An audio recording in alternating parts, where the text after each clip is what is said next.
morning, guys. Morning. Good morning. Welcome back. Happy Saturday and happy 1st of March. It's crazy. This year's flying by. I have been in my new space for almost a month now, and I love it, and I'm so happy, and I love that I get to share it with you guys. Hopefully, that lamp isn't I don't know if that lamp is giving off globe light, if you would. But it is that time of the month where we talk about everything that we read for February. I cannot believe February is already over, but it is. And I read 13 books in February, 12 and one reread. So I'm going to drop my graph here. The reread is not on the graph because I typically don't count my rereads in my Goodreads. It's a system, but they do go on my graph. It's a lot. It's all right here. I promise. It makes sense to me. But yeah, let me drop my graph and then we'll talk about all 12 books, 13, that I read this month.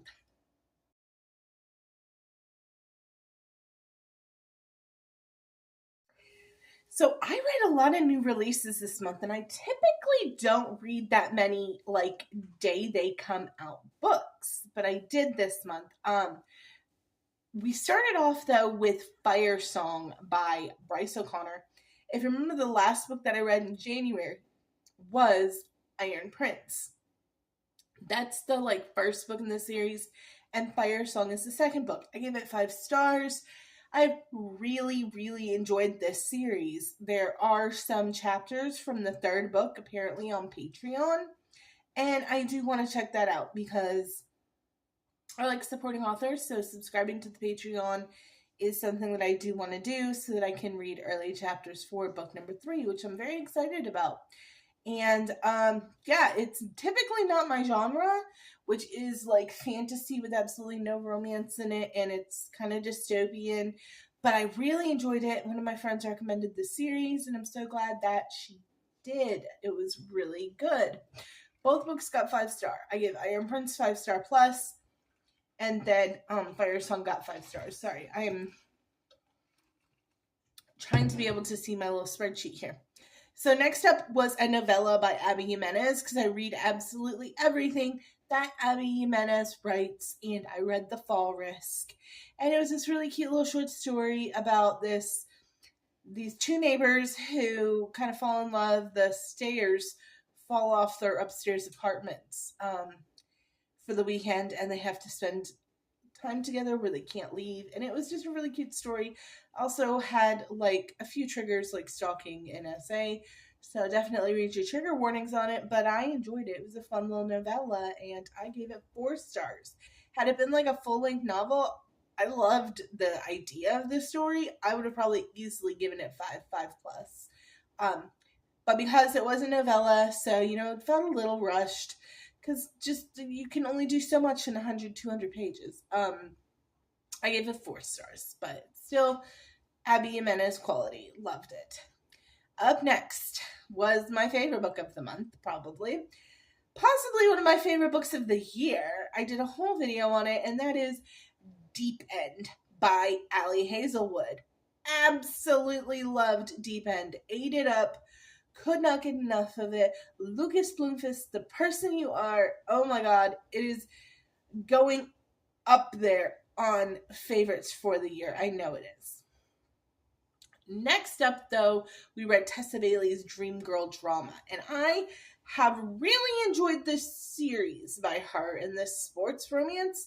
The first one was about a golfer, and it was just okay. It wasn't my favorite, but that second one, The Au Pair Affair, phenomenal. And Dream Girl Drama also was a 4 star from me. There were a few things I didn't love about it, but it was still really good. I ate it up.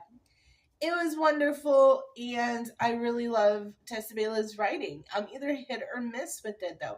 It's so funny. It's either just not for me or one of my favorite books. There's no in between.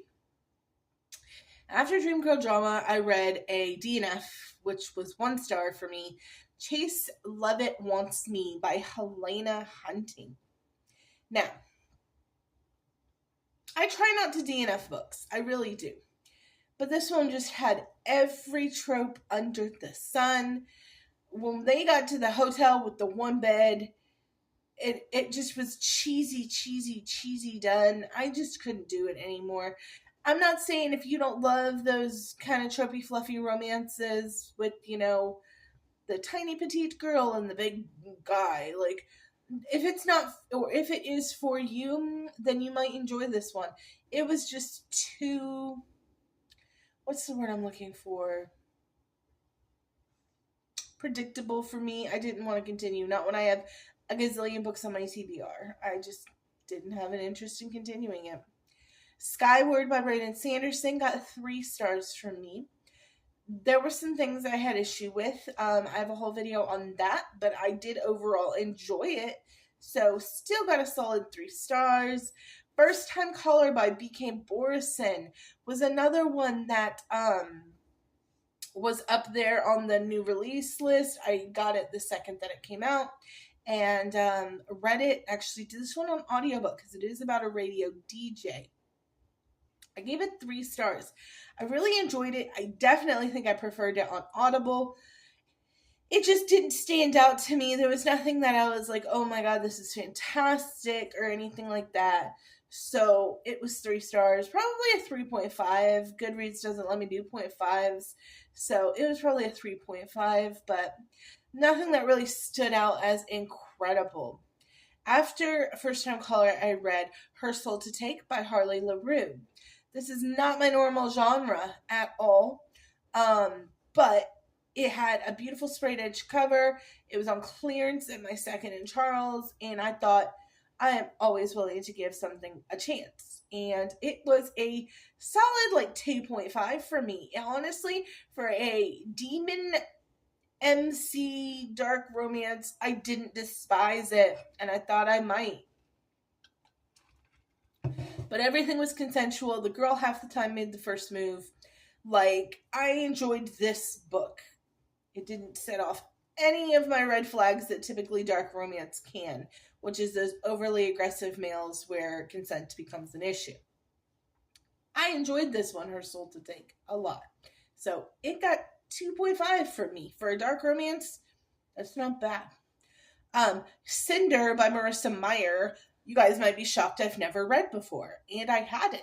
It is a YA story about kind of a Cinderella retelling where she's like a mech, and it's in a dystopian world, and it's got romance and yearning and science and space. It was really good. I enjoyed it. I gave it a solid 3 stars. Nothing that I lost sleep over, but it was very good, and I was shocked I hadn't read it yet.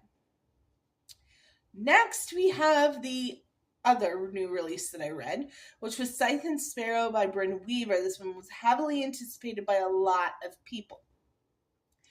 I gave it 4 stars. I will tell you right now, it was my favorite of the trilogy that I've read so far. These are not my favorite books. I don't do horror at all, and the gore sometimes does bother me. But this was my favorite of the 3. I'm so glad I read it. I really, really liked the doctor character, Fionn. So yeah, Fionn is definitely my favorite of the brothers. There's 3 brothers. Each of the books has a brother in it. If you're not familiar with this Bryn Weaver series, Butcher and Blackbird was the most notable one. It's the first book. Then you had Leather and Lark, and then now you have Scythe and Sparrow. So Fionn is my favorite brother, and absolutely Scythe and Sparrow is my favorite of the 3 books.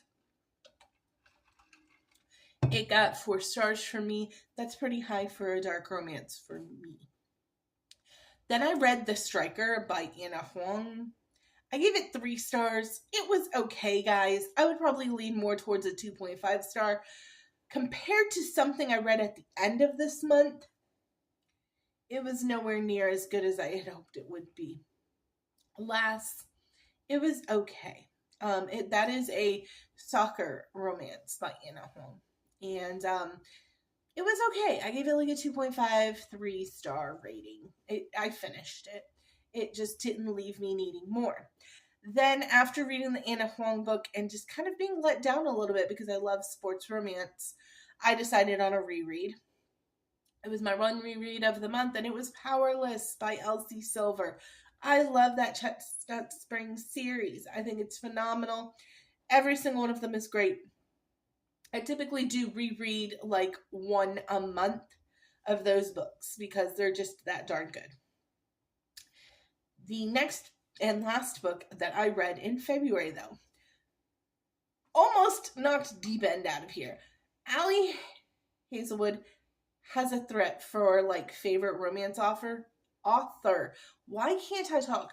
Ali Hazelwood has a threat for favorite romance author from me by Elle Kennedy. Because yeah, I read The Charlie Method. Oh my god, it was so good. I'm going to do a whole video on The Charlie Method because it was that dang good, and I think she puts crack in these books. It is book 3. You had Graham Effect, you have the Dixon Rule, and then you have The Charlie Method. And Graham Effect had me screaming, kicking, giggling.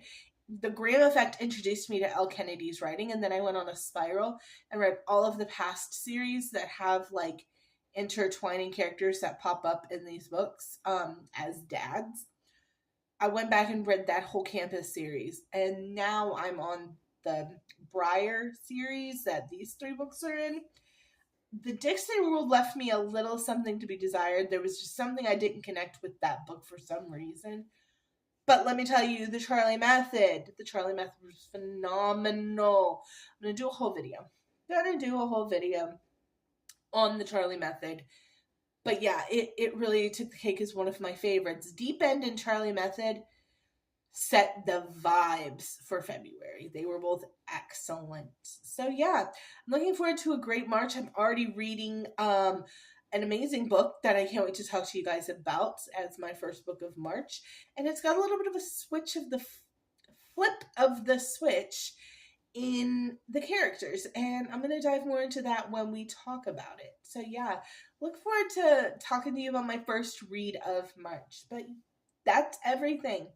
That's everything that I'm read in the month of February, including a reread. I may also have a reread in March here in the next week or so because I'm so excited. Ragpicker King comes out on Tuesday by Clarissa Broadbent. Is it Clarissa Broadbent? That's going to bother me. Give me a second. So glad that I checked that because it is not Clarissa Broadbent. It is Cassandra Clare. The Ragpicker King is the sequel to The Sword Catcher. I don't know why Carissa's name was stuck in my head, but it's Cassandra Clare.